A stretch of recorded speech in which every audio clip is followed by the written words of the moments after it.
Hello! In this video I will show you how to install Chat GPT Widget on TECNO Pova 6 Pro. So you have to start by opening your Google Play Store, then click on search bar and type in Wally AI and click search, and now you can click install.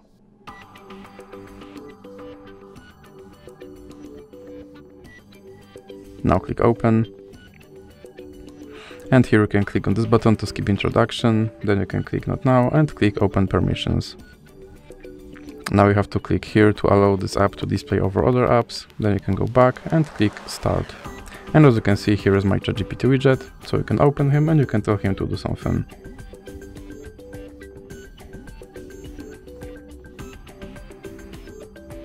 And as you can see, he responded, and if you want to remove him from your screen, simply drag him into the X icon in the middle. So that's it for this video. If you liked it, please remember to leave a like and subscribe.